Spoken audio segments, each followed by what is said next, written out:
Let's talk drapery fabrication. If you are new to selling custom window treatments, you may take a look at this panel and think, well, it's just a length of fabric hanging at the window. But to professional drapery fabricators, it is so much more than that. In this video, I'm going to show you a quick way to calculate fabric yardage for drapery panels. And I'm going to invite you into my workroom so that you can see me in the process of making a drapery panel from start to finish. I'm going to show you the process from cutting the lining, the face fabric, the hand hemming that we do here in this workroom, putting the top of the drapery panel in, up at the top of the panel, calculating pleats and spaces for a proper fitting drapery panel, hand sewing of the pleats, and finally putting the drapery pins in the back of the panel so that at installation day, that panel is completely ready for the installation. Don't worry, I'm going to shoot these videos in time lapse, so they'll go very quickly, but I think it'd be interesting for you to see the process from the very beginning all the way to the end. Come on, let's go get started. The window treatments for this masterclass will have a finished length of 110 inches. They will finish at 20 inches finished width with a 3.5 inch return and overlap. These are pinch pleat style. I've already started figuring the yardage, but I wanted to show you how I do this. I take my finished length plus my hem allowance plus my header allowance. That will give me 126 inches. I divide that by the vertical repeat, which in this fabric is 25 inches. That gives me a 5.04 vertical repeats. So I need to round that up to 6 vertical repeats for a cut length of 135 inches. I already know for a finished width of 20 inches with a 3.5 inch overlap and 3.5 inch return, I'm going to want to use 1.5 widths in each panel. So I will take 135 inches times 3 cut lengths, and that will give me 135 times 3. That gives me 405 inches. And I'll divide that by 36 inches to give me how many yards I need. So I take 405 divided by 36, and that gives me 11.25 yards. Now, what I'm going to want to do is, I don't know where in the repeat the fabric will be cut when it is shipped to me.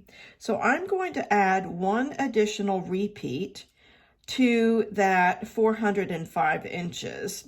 I'll take 405 inches plus 25 inch, that's the vertical repeat.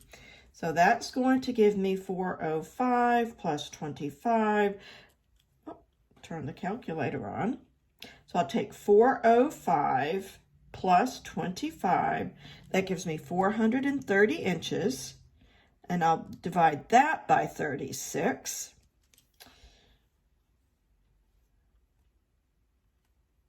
For 11.94 yards. I'll round that up to 12 yards for 2 1/2 panels.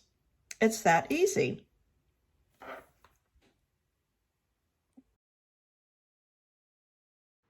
Here I'm cutting and sewing the lining.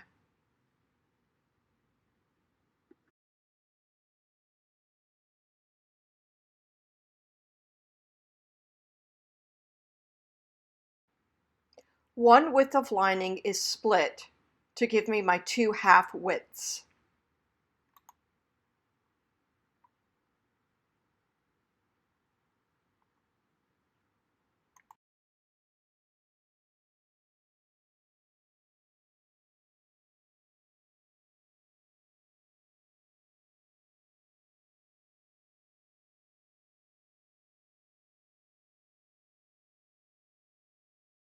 Bottoms of the linings are folded and pressed before going to the machine for stitching.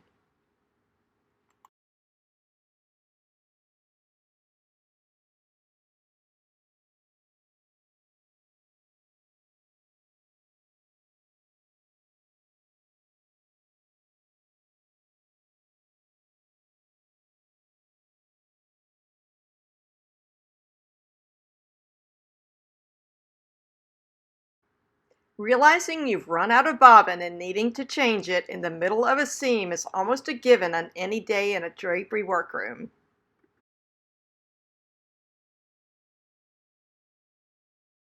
Once the face fabric pattern placement has been determined, it's time to cut the fabric.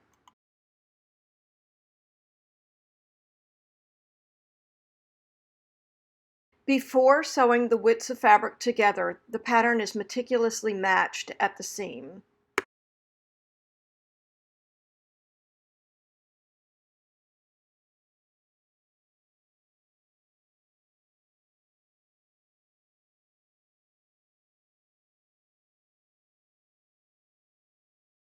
The bottom hems are folded, pressed, and hand-stitched.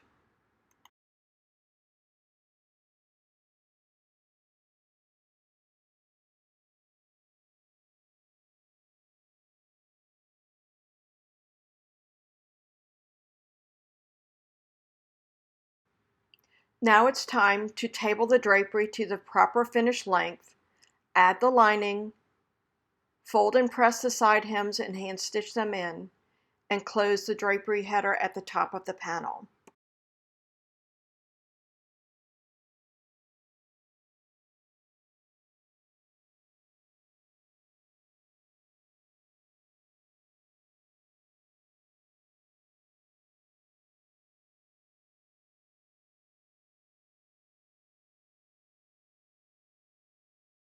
With a pencil, pad, and calculator, the pleats and spaces are calculated for a proper fitting finished width.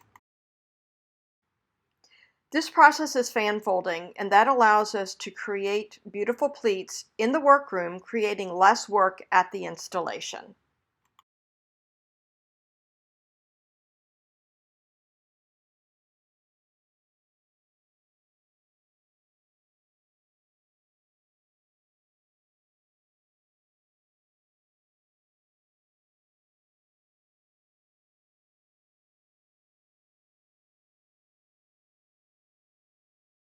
This completely drapery panel has a standard French pleat header.